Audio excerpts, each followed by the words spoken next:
Here is the question.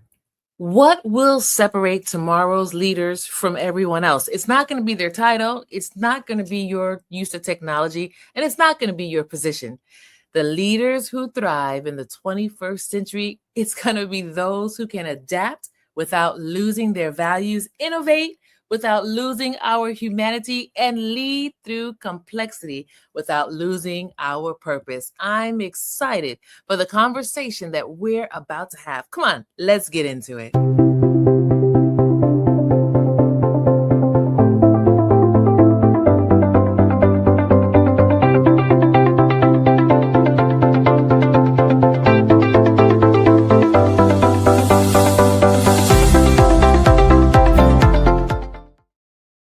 Welcome to Transformation Station Leadership Podcast, where leaders like you and I grow with clarity and resilience and purpose. I'm your host, Adrienne Benton, and today's conversation focuses on a critical leadership question. Here's the question. What does it take to forge 21st century leaders? Now, listen, we have an amazing guest who's with us today, but before you have a chance to meet him, I want to share a few things with you. A reminder. So, here in our community, we get together once a month. We have the Lead Her Shift webinar. We have our next webinar coming up on July 19th, and our special guest is Christine Valdez. And look at the topic. We're talking about leading without lowering your standards. Now, this is a classic evergreen conversation. So I'm inviting you to go ahead right now. Click on the link that you see in the description box so you can register.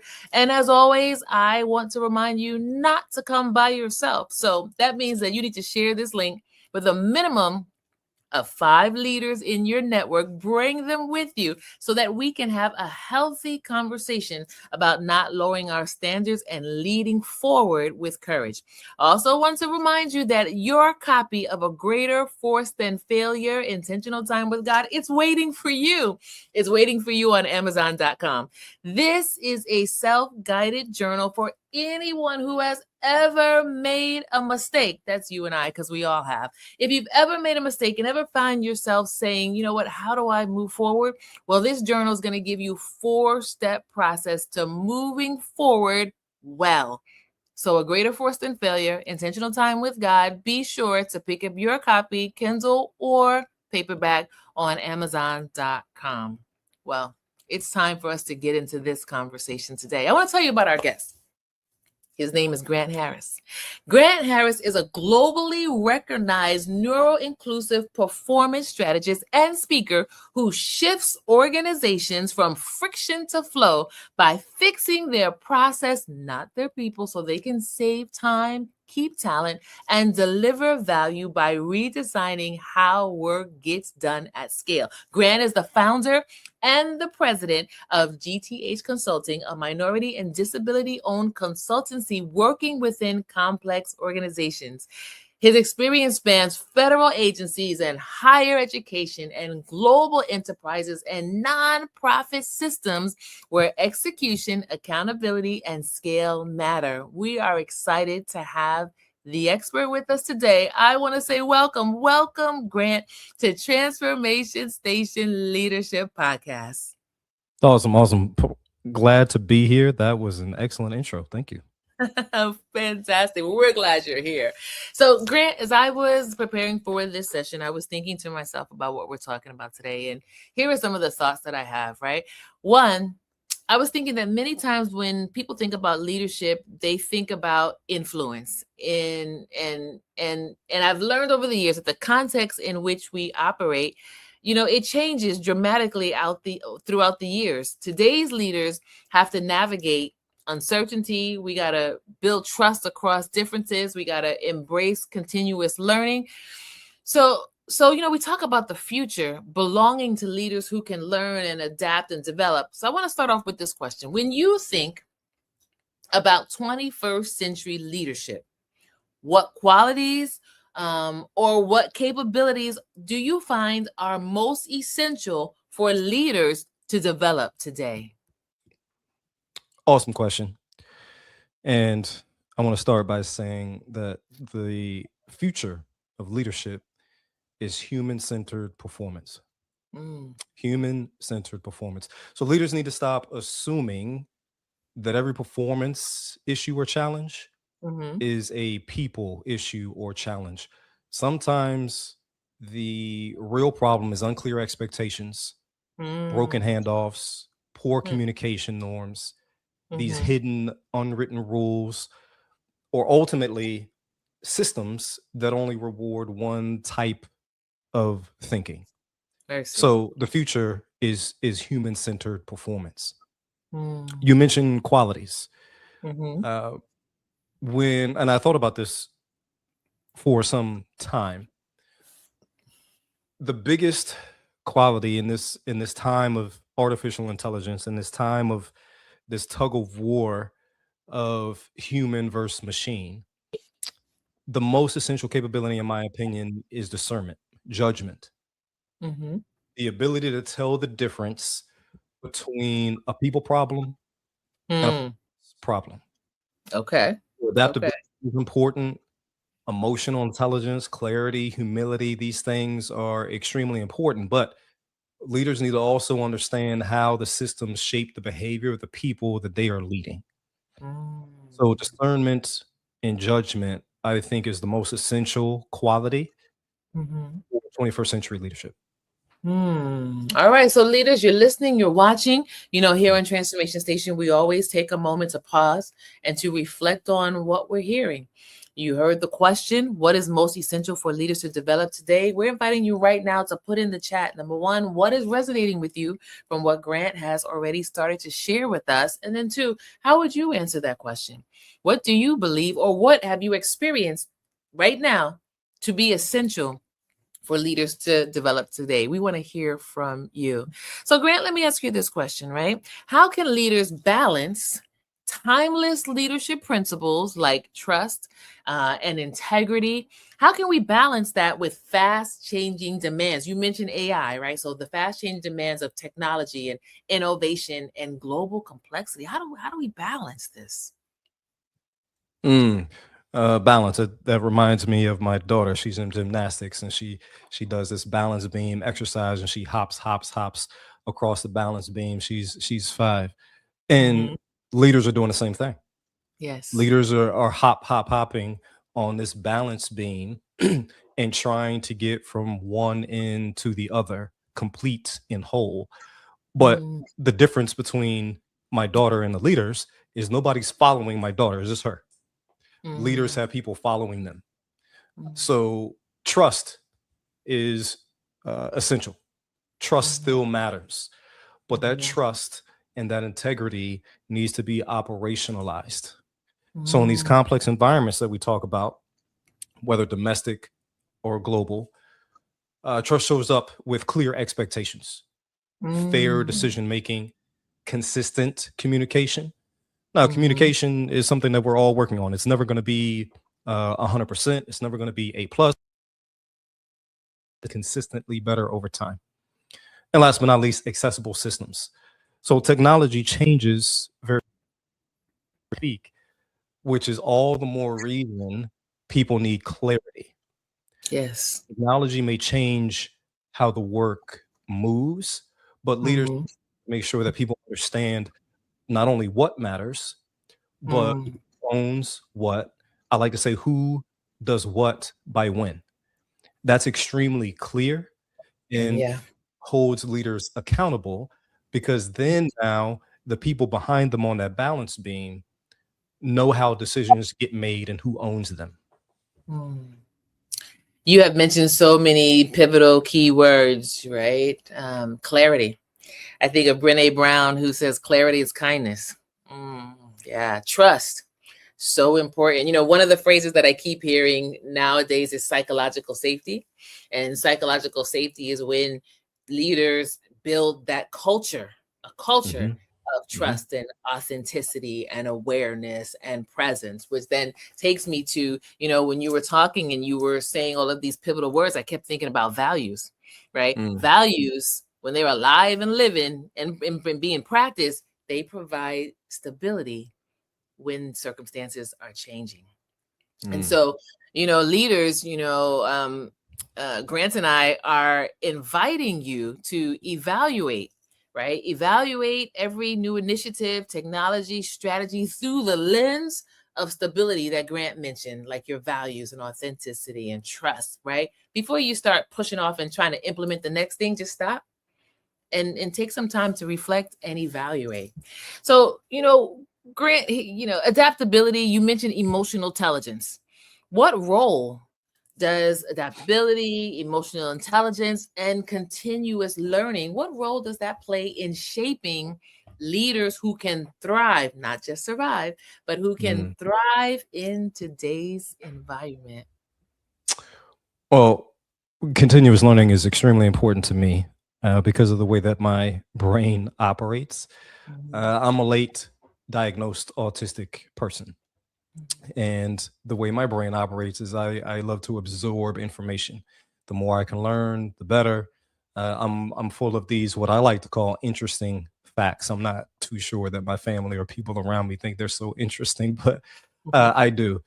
But when we talk about continuous learning, what role does that play? Adaptability, emotional intelligence, they all matter, but they can't stay abstract. They mhm, have to be practical. So, adaptability means leaders need to adjust systems, not just expect people to adjust themselves. Uh, Emotional intelligence, that's a big umbrella term, but that, in my view, is about noticing when someone is being misread, when talent is being misunderstood or misjudged. That mhm, in my world. And then continuous learning, being willing to question, ask yourself reflective questions as a leader, and then ask collective questions as the habits of the organization. Are they mhm, still these legacy systems, these legacy traits? Are they still working?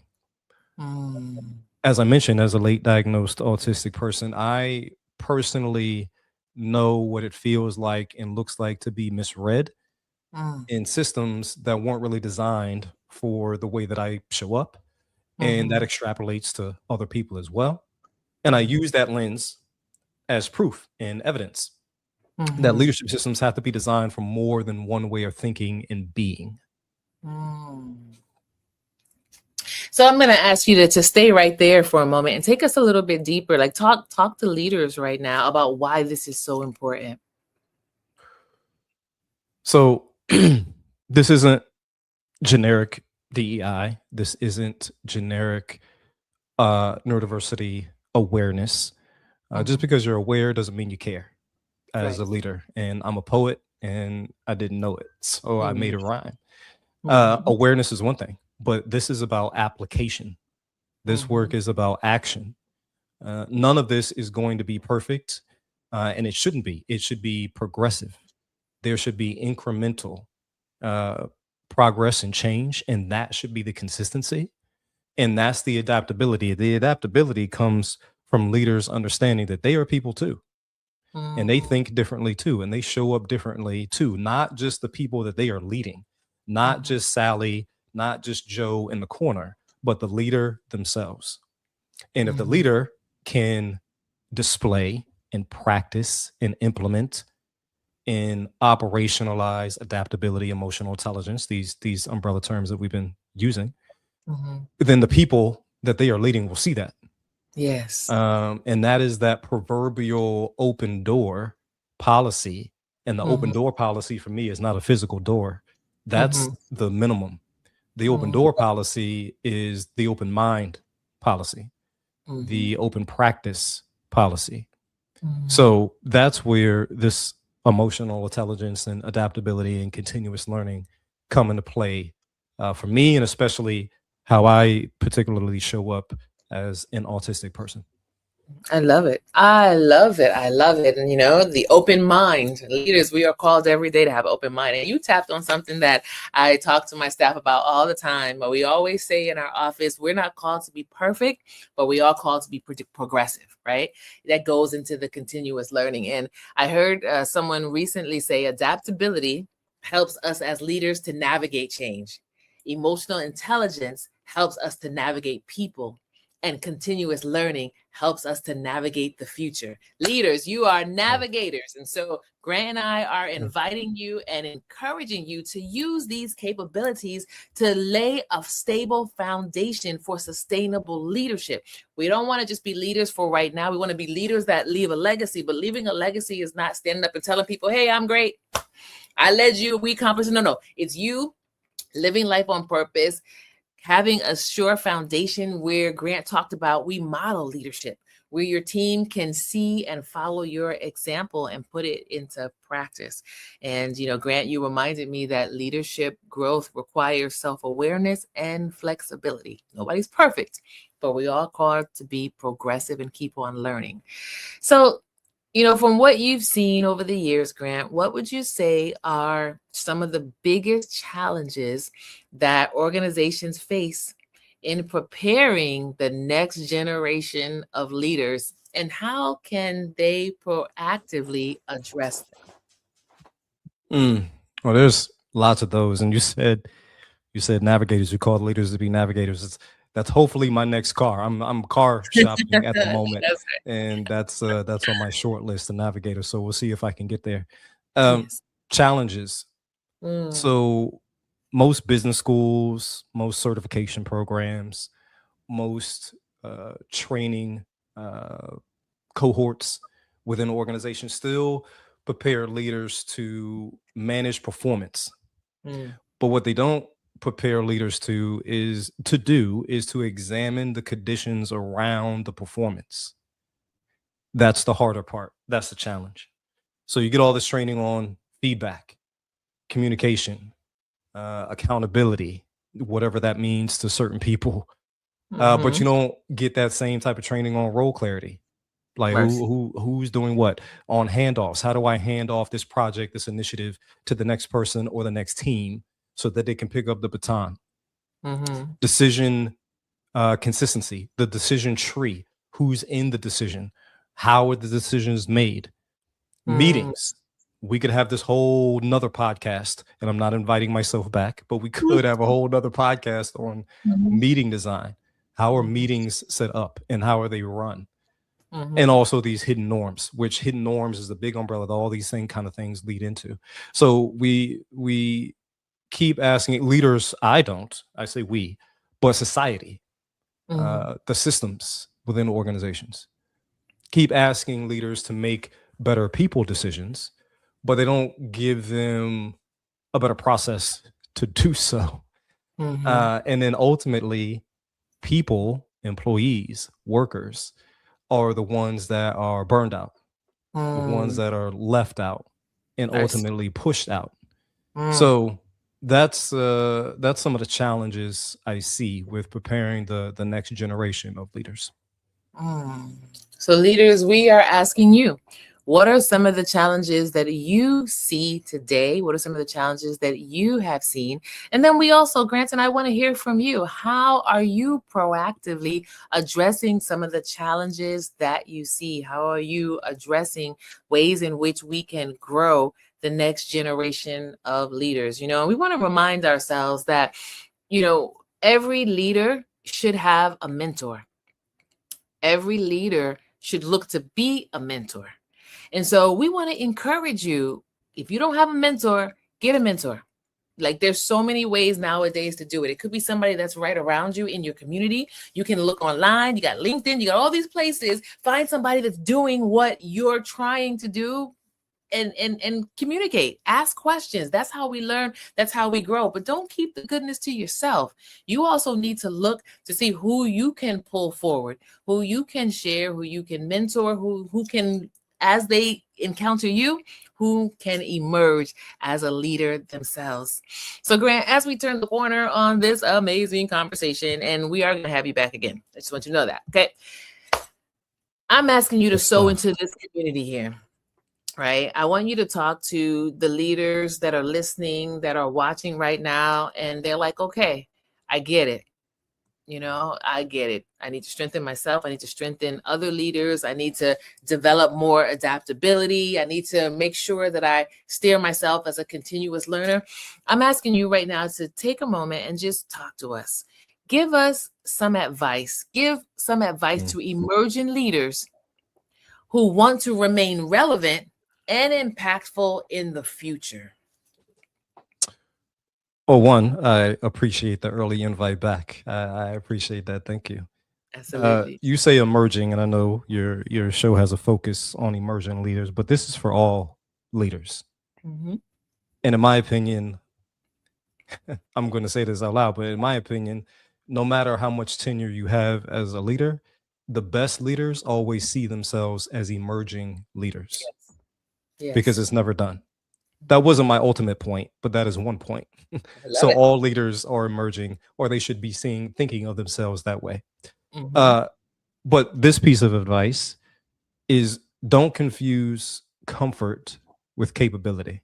Mercy. Don't confuse comfort with capability. Mm, So what that means is the people or the employees or the other leaders who communicate like you, who think like you, who move at your speed, mm, those are not automatically the people that are the strongest performers. mhm. So simply because they think, speak, and act like you, that just makes them easier to read. That Correct. doesn't mean that they are a better performer. So Mhm, before you bring out all the labels, you bring out your label maker, mhm, and you start labeling someone difficult or disengaged or not ready, not promotable. mm, Don't stop inspecting them and start inspecting the process around them. mm, So that one habit can change how an emerging leader mhm, gets to be a tenured leader. mm. Boom. Love it. Leaders, I need you right now to go ahead in the comment section and respond back to the wisdom that we have received. I'm feeling inspired right now, and I have no doubt that our audience is feeling inspired as well. Grant, I want to thank you so much for sewing into our leadership community today. I want to thank you for the pearls and the gems and the wisdom. So I know, being a shut up a doubt, that there are leaders that are listening and watching that absolutely want to know more. They want to find out more. What's the best way for our community to be able to engage with you and your resources? Yeah, LinkedIn is where to find me. LinkedIn is my home. Mm-hmm. So I am there. I post regularly, I comment regularly, have conversations regularly. Uh, these uh, these conversations, these podcasts will be there. So LinkedIn, Grant Harris, and the number 5 is where to get me. That'll also be in the show notes. And if this message resonates with any of you out there, I work specifically with HR, L&D, and people leaders to bring a human-centered performance to keynotes, leadership sessions, ERGs. I'll be doing having two ERG conversations here coming up shortly, and manager effectiveness conversations. And the goal is simple: to help leaders fix the process before they misread the person. Mercy. Listen, I need everybody snap, snap, snap. But also, I need you to reach out. Like, you see the link in the comment section. You know that we always like to support our guests. And so I'm inviting everybody to click on the link. I'm inviting you to go ahead to LinkedIn, connect with Grant. Let him know that you saw, that you heard this podcast. Share with him what resonated with you. And then also tap into the resources, right? He's available to come be a keynote speaker and all these things. Tap into that, because we know the community that continues to learn together grows together. Grant, thank you so much again. Oh, thank For you. I can't snap. I'm working on it. I'm only perfect 6 days a week, but I get you. I'm good with the snaps. Yeah. Thank you. No worries. Thank you so much. It's been great to have you with us today. Awesome. Thank you. Wow, what an amazing conversation we had today. You know, today's conversation with Grant reminded me that leadership is not a destination, it's a continual process of growth and adaptation and service. I know that this episode encouraged you. So I'm inviting you to take one intentional step this week to strengthen a leadership capability that will prepare you for the future. Whether it's improving emotional intelligence or developing your adaptability or investing in someone else's growth, remember, every step matters. So be sure to subscribe to Transformation Station Leadership Podcast. Share this episode with 5, I like the number 5, with 5 leaders in your network, leaders who are preparing themselves and others for the future. So until next time, remember, the future is not built by leaders who resist change. It's built by leaders like you and I who embrace growth while remaining anchored in our purpose.